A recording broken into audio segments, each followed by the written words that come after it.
On Sunday, February 16th, 2020, I visited our congregation as the guest preacher.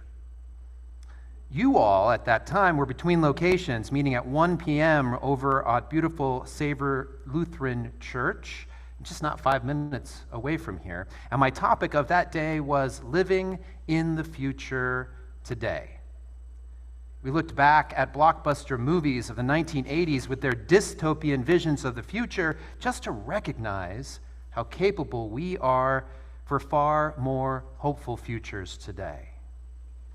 But little did we know that just over a month later, like a month and 2 days, our world would shut down due to the pandemic.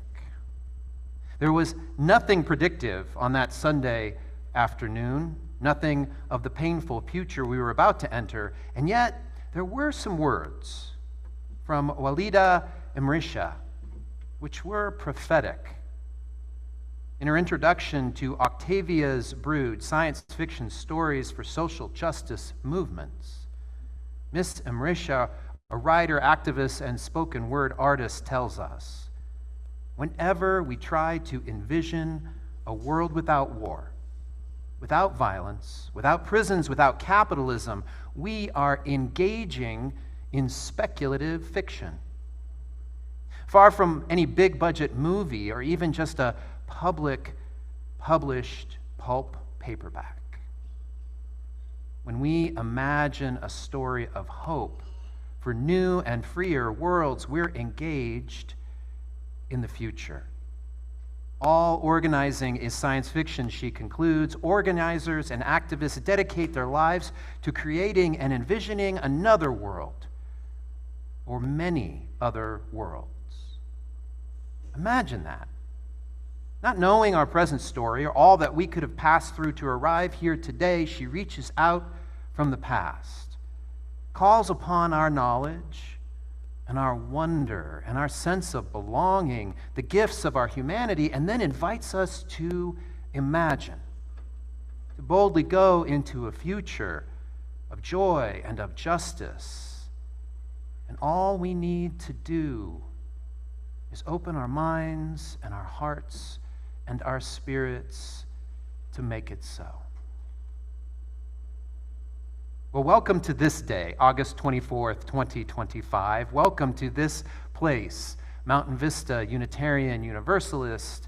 Welcome to this people as we prepare ourselves to envision and create our future. I'm Reverend Matthew, minister of this congregation, and I'm grateful for the many, many other people who come together to make our service possible. Chris, of course, our music director.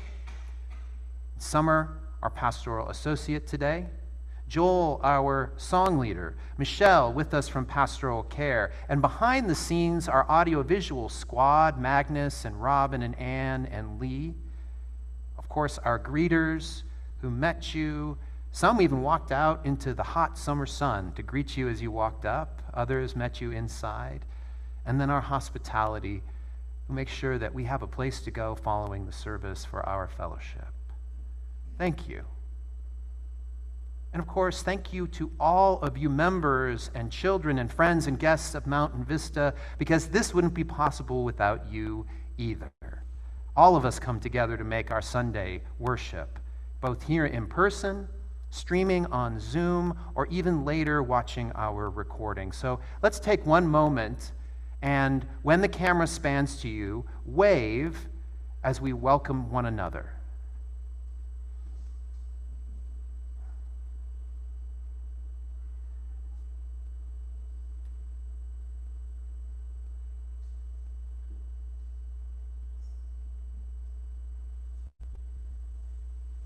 We are home in the Sonoran Desert, one of the most diverse ecologies on the planet.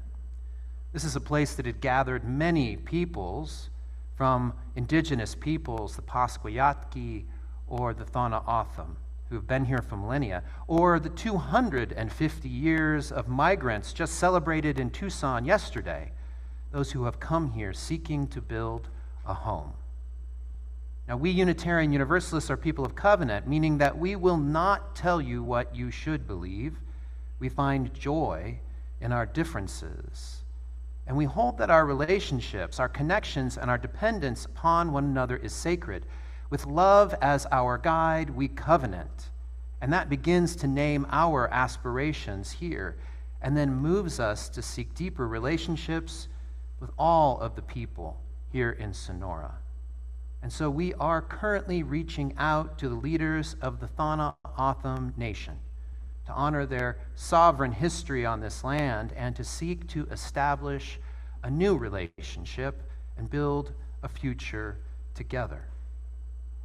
That's the kind of future that we're exploring today, a future that through our mythos, through our stories, we begin to make real.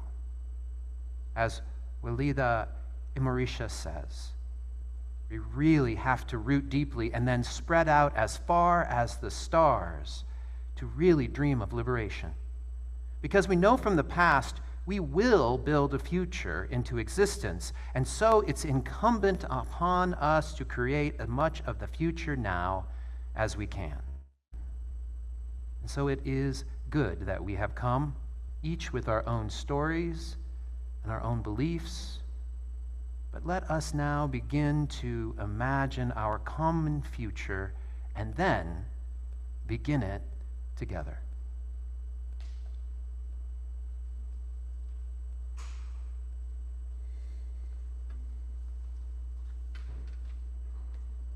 Good morning, everyone. Today's chalice lighting, We Prepare for the Future, by Reverend Robin F. Gray. By the light of this chalice, we prepare for the future.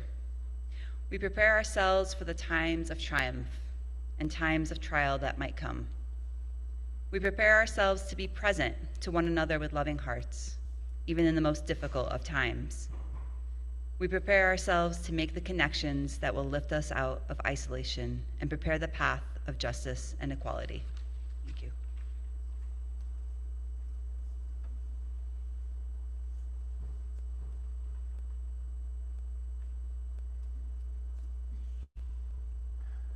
Our woven basket this month is for Contigo Tambien.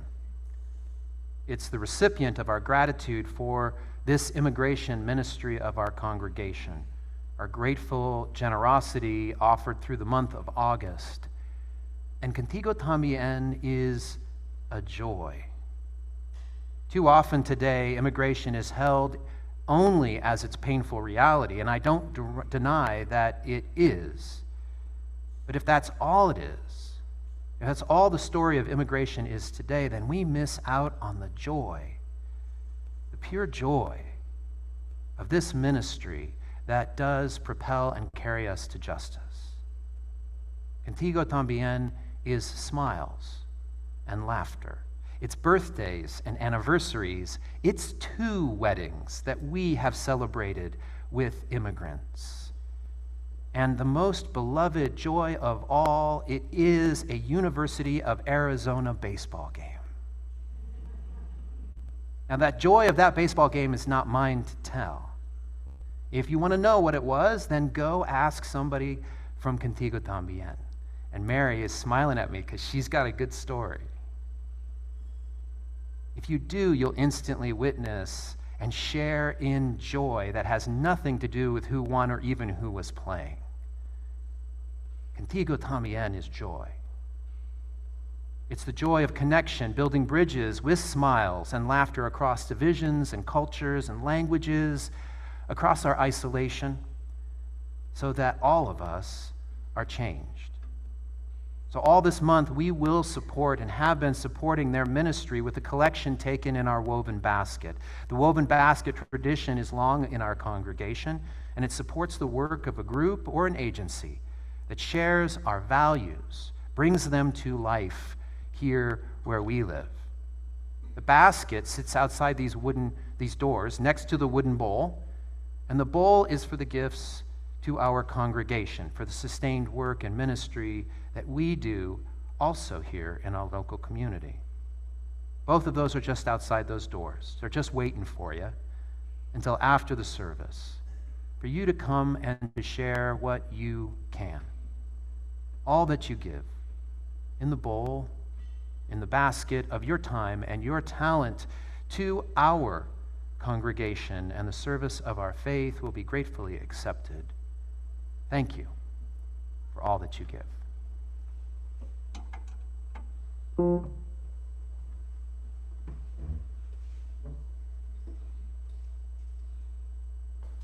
Yeah, I don't need to say anything. Building bridges between our divisions. Building bridges between our divisions. I reach out to you, will you reach out to me? I reach out to you, will you reach out to me? With all of our voices and all of our visions.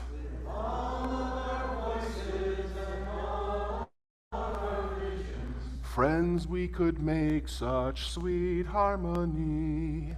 Friends, we could make such sweet harmony. Now let's try it all together. And building bridges between our divisions. I reach out to you, will you reach out to me? With all of our voices and all of our visions, friends, we could make such sweet harmony. See how easy it is? Y'all come to choir, not this Wednesday, next Wednesday. I'll tell you more about it. Now, let's stand and sing. Joel, why don't you take this side of the room over here. I'll take this side of the room over here. We'll start over here. Then y'all will answer us 4 bars later, and let's all sing it twice. Okay? So, my side of the room, and building bridges between our divisions.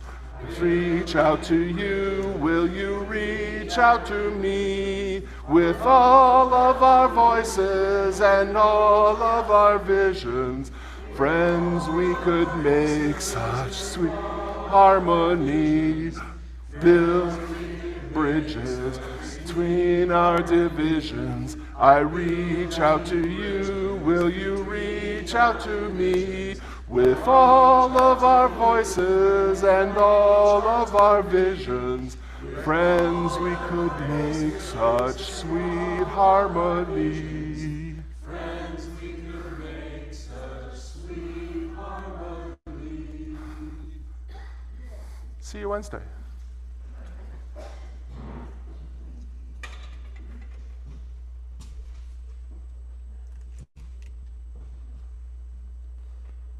I invite you now to a time of contemplation, of considering and pondering the truth of mythos.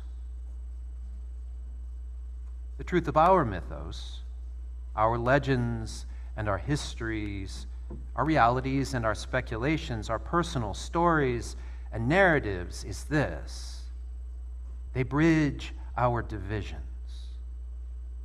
They bridge the division between the past and the present, the chasm between us and them, that vast space between each of our individual, all too isolated lives.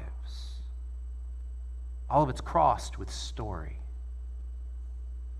Yes, stories can move us apart, but those are all too often lies.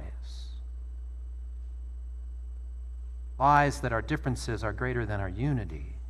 But when stories are told truthfully, they call us to move beyond divisions, to connect us and change us. And this is what changes the future. 60 years ago, the United States Congress passed the Immigration and Nationality Act of 1965. It fundamentally changed our country. For the 45 years prior to it, there were limits on immigration to our country, quotas that failed to match that stalwart invitation of the Statue of Liberty. Give me your tired, your poor, your huddled masses yearning to be free. Looking back at that legislation in 1965, scholars Douglas Massey and Karen Pren say that the intention was to, quote, purge immigration law of its racist legacy by replacing the old quotas with a system that allocated residence visas according to a neutral preference system based on family reunification and labor force needs. The narrative of immigration shifted under this law from if you are not white, if you're not from a wealthy country, then you are not wanted, to if you are a refugee, if you're seeking asylum, if you have a family member, if you are a skilled worker, no matter where you are from, you are welcome here. And because of this law, we became a nation radically more diverse demographically, more innovative industrially, and more compassionate familially. I wish that was our story today. In fact, the story we tell of the reality of U.S. immigration would be laughable if it were not so offensive in itself. Today, if you're an immigrant or related to an immigrant, our narrative is you are a criminal.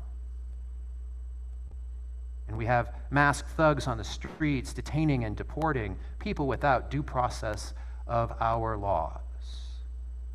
The story being told in our name as Americans is immigrants do not belong.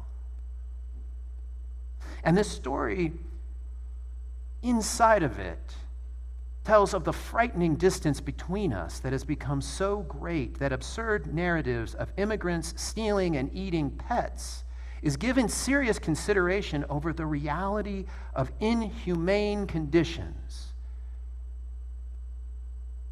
that drain our country of those who would come here to improve it. It destroys families, and it tells the world cruelty and hate is the character of this people, of us. And this will be the story of the future if we do not begin to tell another one. Or if we do not imagine new stories for tomorrow, we will repeat the ones we tell today. Octavia Butler, in her prophetic speculative fiction, The Parable of the Sower, names the world we live in today and then imagines a future out among the stars. She wrote it in 1993 to talk about 2024. And by God, she nails it. Climate disruption, social inequality, unrepentant corporate greed, an unhinged president, and that's just the background for the main character's journey out of her home in a burning Los Angeles suburb to the safety of the wilds in the Pacific Northwest. But that's not the story's final destination. Butler and her characters believe that the ultimate migration of humanity is, quote, to take root among the stars. Now, those of you who have read the parable of the sower might feel that my description doesn't quite do it justice. And those of you who will read it might be hoping I didn't just spoil the whole thing. And those of you who are wondering if I'm actually suggesting that the future, our future here at MBUU, lies in our immigration into outer space, well, all of you are right. All of you are right. We need mythos. We need stories and legends and speculative fiction with trajectories far beyond where we are today. And yes, that means out beyond our home planet. Human beings have always been migrants. From our origins belonging to the earth, with all that swam and walked and flew upon it, we migrated. From our emerging wonder of the magic in the world, we began to distinguish ourselves, and yet we still shifted with the seasons, with the herds, with the glaciers. In our time of storytelling, we traveled distances, vast distances, simply with the power of our imagination. And now, in the time of knowledge about our individual lives and the details of our world, so that we can move further, faster through science and technology, we can see we've always been migrants. And sometimes we remember that, and we embrace migration, and we draw one another near. And other times, we create separation and superiority and exclusion. The power of story, when it's told truthfully to our own human nature, is to span distances, to move in belonging and in wonder and in knowledge, to migrate so that we can all find and make a home together. Think of that. The story we are living through, the one blasted at you 24/7 on those little screens that we carry in our pockets, it is not the story of our past. It does not have to be the story of our future. We are in a painful, ugly present, but it's only the middle of our story. With beginnings that inspire us, we can make an ending that will take us where no one has ever gone before.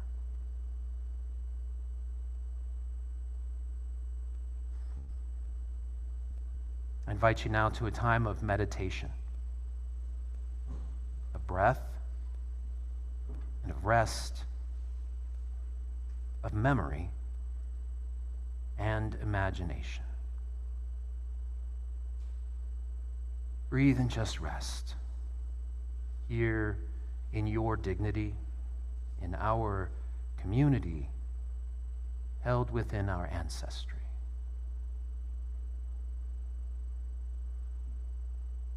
Breathe and rest. And remember, if you will, when you found joy in the night sky.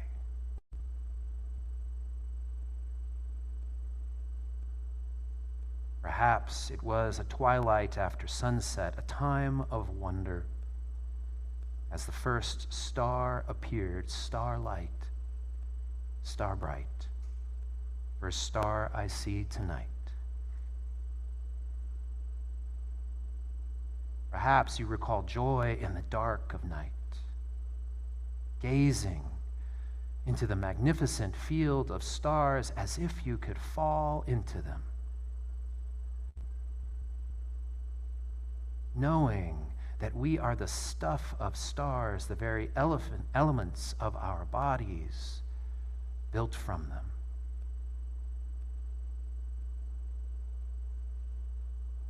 Perhaps you remember the night sky just before dawn,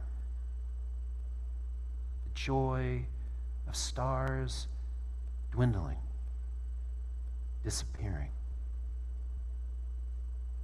as our own star rose to welcome you, to welcome our world anew.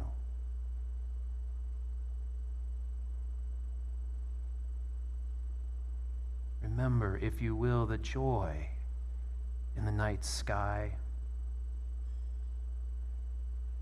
your joy in the stars,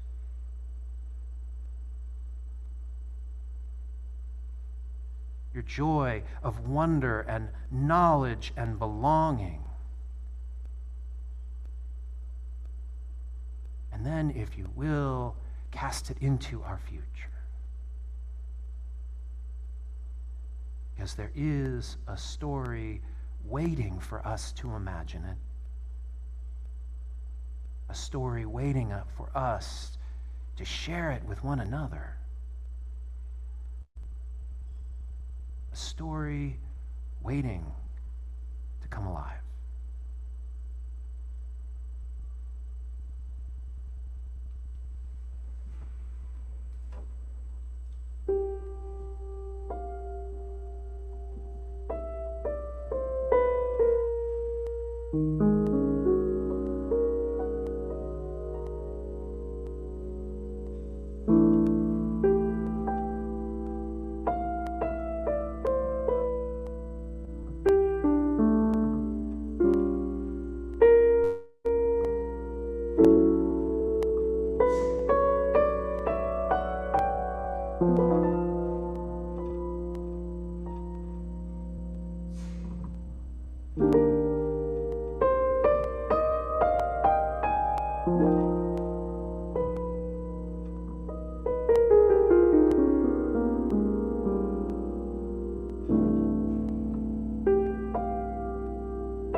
I invite you to join me in a responsive reading.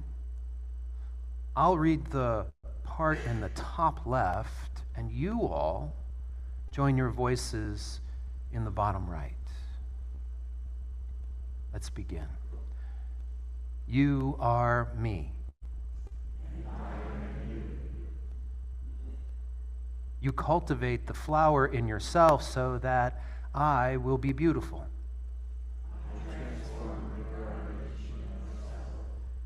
So that you will not have to suffer. I support you. You support me.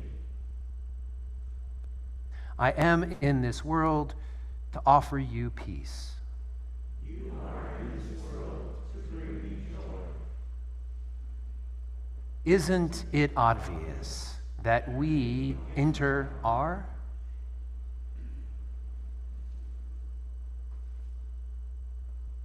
Octavia Butler wrote, "The world is full of painful stories. Sometimes it seems as if there weren't any other kind.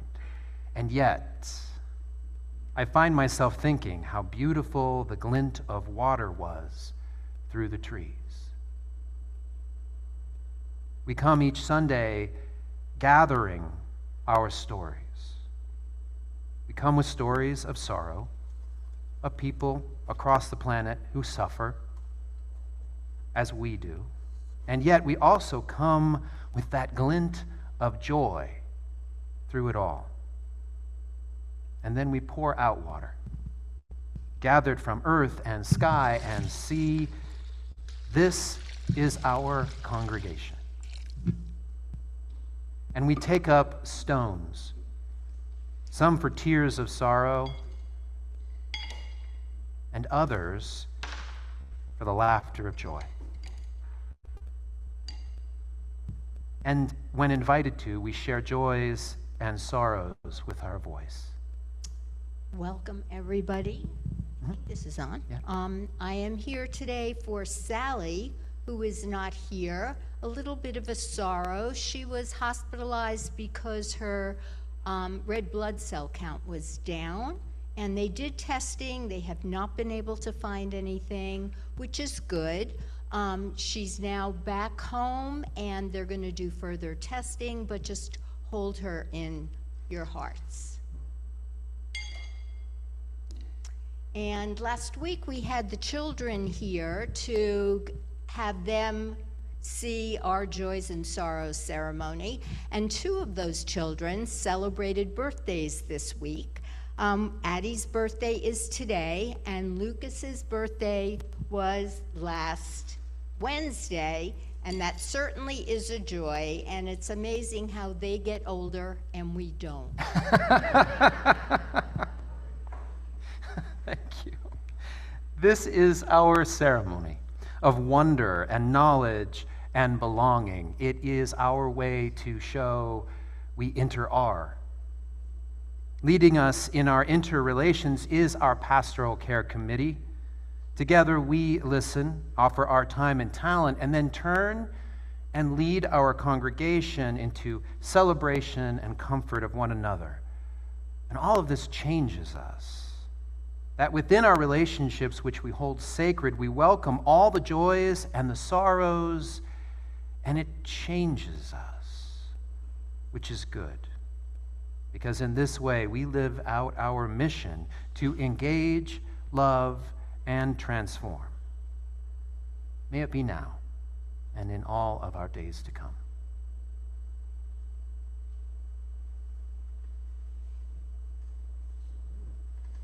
Our next song is number 121 in the Gray Hymnals, but I didn't have you pick one up today because we've modified the words somewhat. Like a lot of hymns in our hymnal, this is based off of a Bible verse, this time from Isaiah, which says, "They will build houses and dwell in them, they will plant vineyards and eat their fruit," which, lovely, but if you put the verse ahead of it, I feel like it puts it in better context. "No longer will a nursing infant live but a few days, or an old man fail to live out his years. For the youth will die at 100 years, and he who fails to reach 100 will be considered accursed. They will build houses and dwell in them. They will plant vineyards and eat their fruit. No longer will they build houses for others to inhabit, nor plant for others to eat, but for as is the lifetime of a tree, so will be the days of all people." This is a tricky hymn. It's been sung for a long time with UUs. It goes back to 1979. And somehow in the translation and the poetic work, it's taken on kind of a colonialist tone. So we've modified it a little bit. We're singing 3 of the verses, 1, 2, and 4. And won't you rise and sing with us? We will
This is Martha Turkey Newman, and this is Shapers of Change, published on April 28th, 2021. All that you touch, you change. All that you change, changes you. The only lasting truth is change. God is change. Octavia Butler, from the Parable of the Sower. Last fall, I had been thinking a lot about the end of the world, the apocalypse, the time when the world we know to be true is gone forever, and there's a new world taking shape. I'd been thinking about the end of the world so much I was going to preach about it. Then 2 days before my sermon, I experienced the sudden end of a serious relationship and found myself heartbroken, without a place to stay, adrift.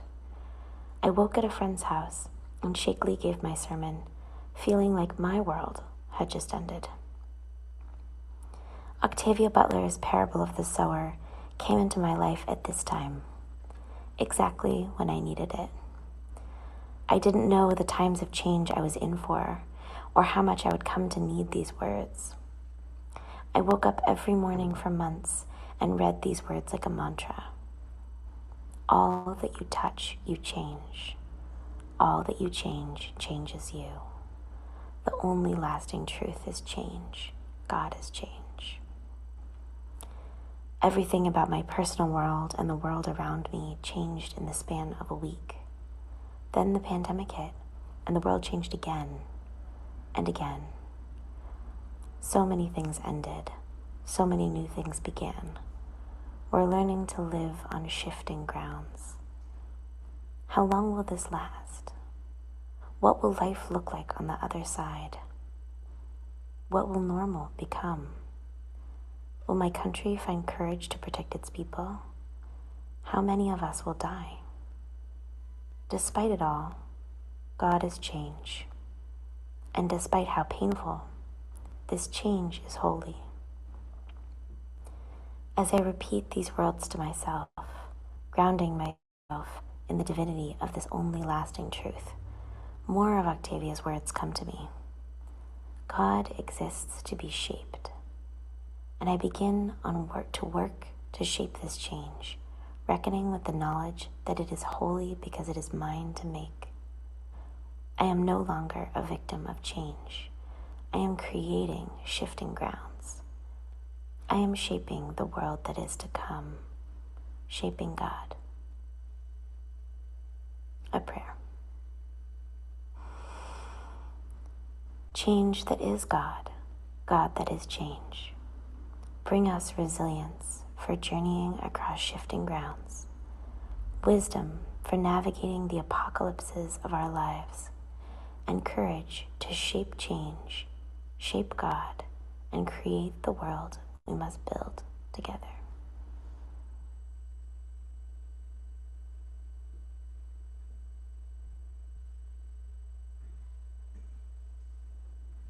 "59 years ago, the national broadcasting company NBC, in conjunction with Desilu Productions, aired the first episode of Star Trek. You knew we would get here eventually, right? I mean, some of you hoped for it, some of you dreaded it, but here we are. In its 12 series, nearly 1,000 episodes, 13 movies, and over 1,000 books and comics, Star Trek tells the story of our migration to the stars, to boldly go where no one has gone before. Its creator, Gene Roddenberry, in 1976, had this to say about the original series. The whole show was an attempt to say that humanity will reach maturity and wisdom on the day that it begins not just to tolerate, but to take a special delight in differences in ideas and differences in life forms. We tried to say that the worst possible thing that can happen to all of us is for the future to somehow press us into a common mold where we begin to act and talk and look and think alike. if we cannot learn to actually enjoy those small differences, take a positive delight in those small differences between our own kind here on this planet, then we do not deserve to go out into space and meet the diversity that's almost certainly out there. Now, if the timeline isn't plain, let me make it clear. The year after the 1965 Immigration and Nationality Law went into effect, Star Trek began to tell radical new stories of a multicultural, justice-seeking, all-embracing immigration to the stars. Roddenberry and the original cast and crew and all of those who have followed believed that there was intelligent life on our side of the screens. And so they told us stories about what it means to be human. Character-driven stories with some of the most beloved characters of the last century and the beginning of this one. Stories of wonder and of knowledge.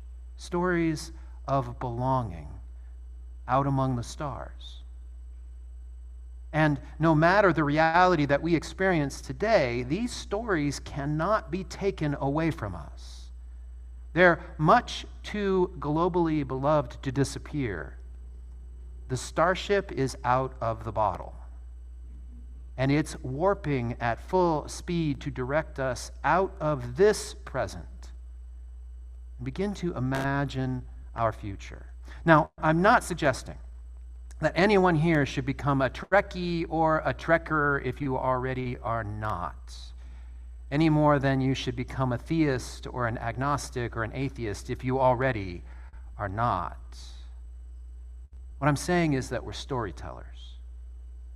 We inter-are with our past and our present, and through our human nature as migrants, we begin to imagine and reimagine moving across distances, traveling through meaning, journeying beyond all that we currently know, and that's what shapes our future.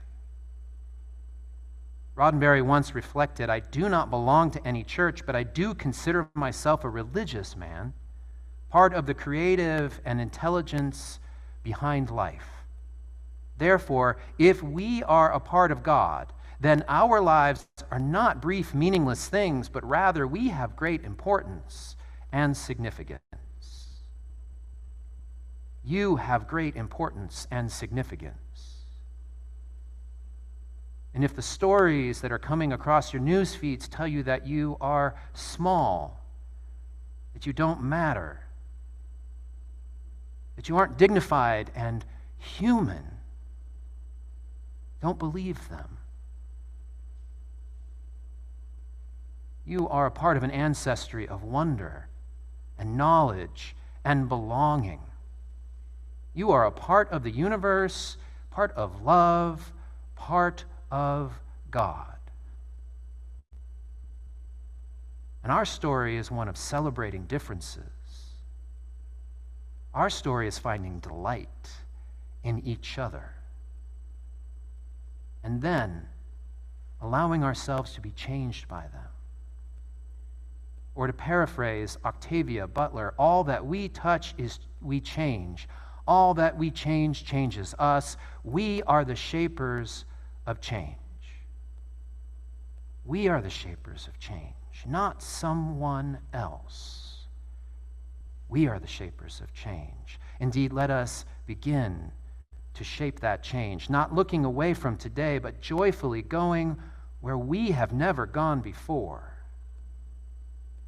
May this be so for us this day, for tomorrow, and for the future that we will shape together. Amen.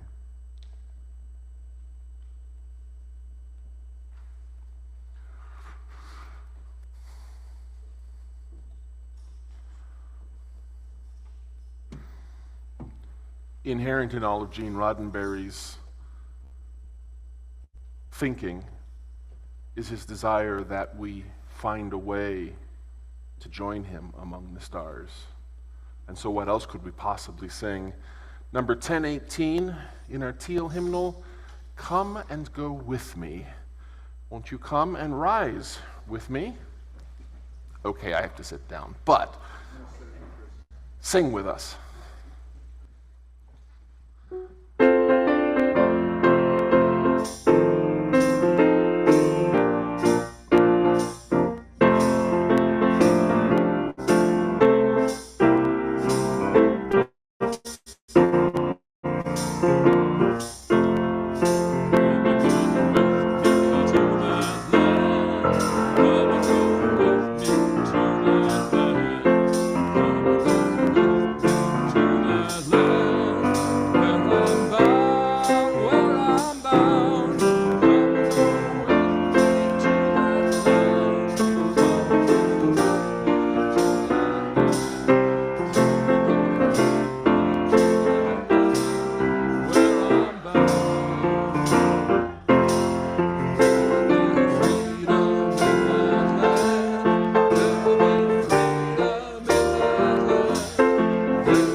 So I told Reverend Matthew that I was willing to be a PA today as long as I could do the bare minimum.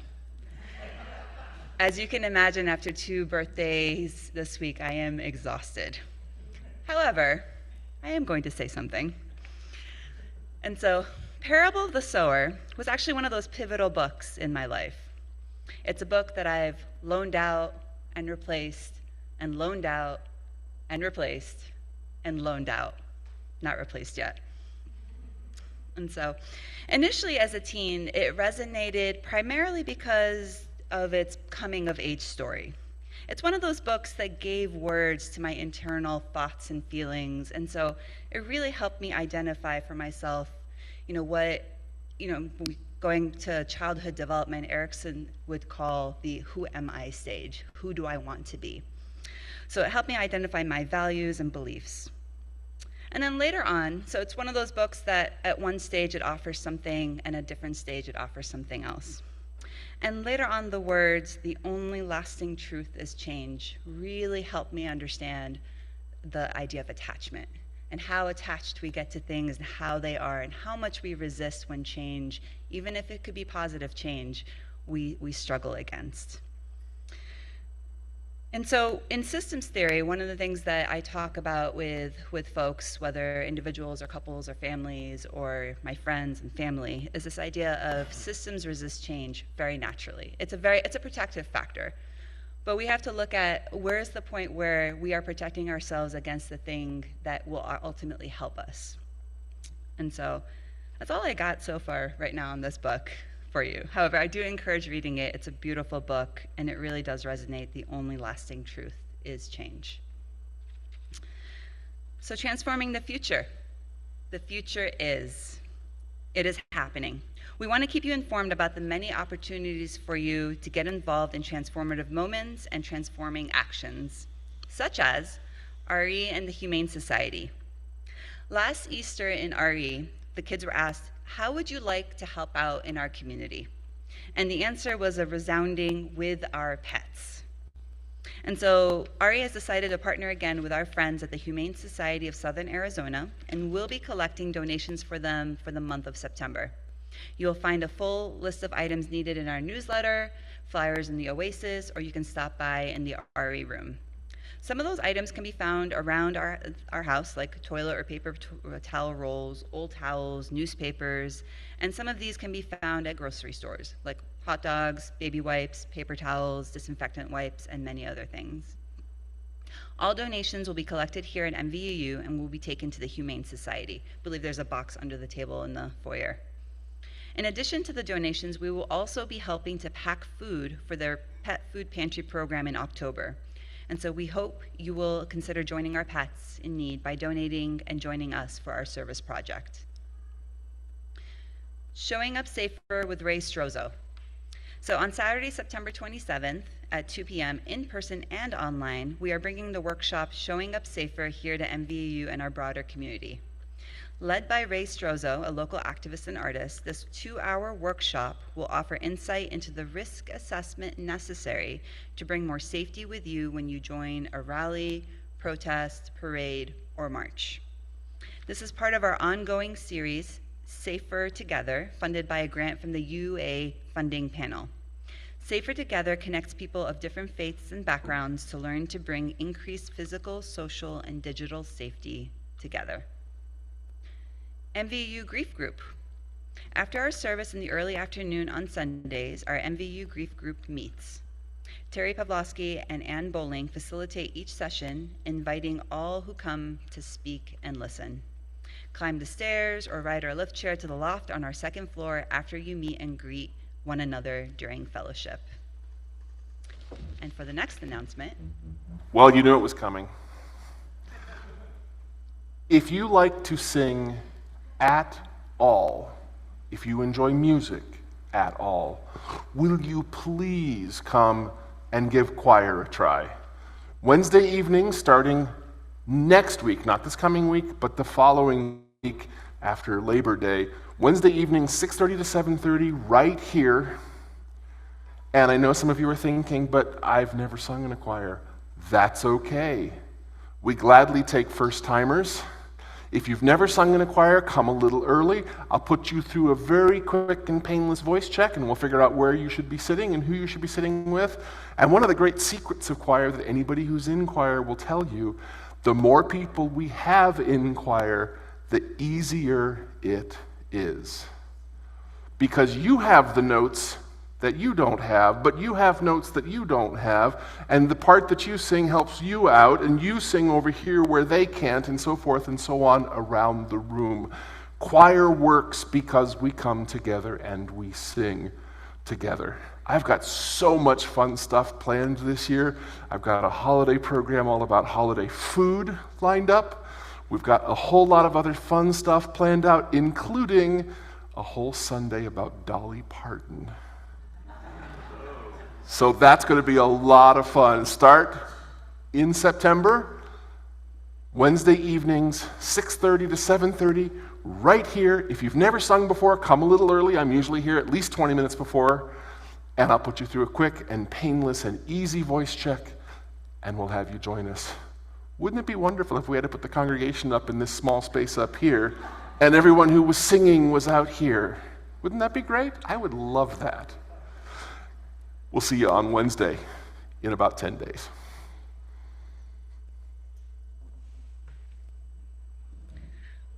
Go Boldly by Jean M. Olson. May you be brave enough to expose your aching woundedness and reveal your vulnerability. May you speak your deepest truths, knowing that they will change as you do. May you sing the music within you, composing your own melody, playing your song with all your heart.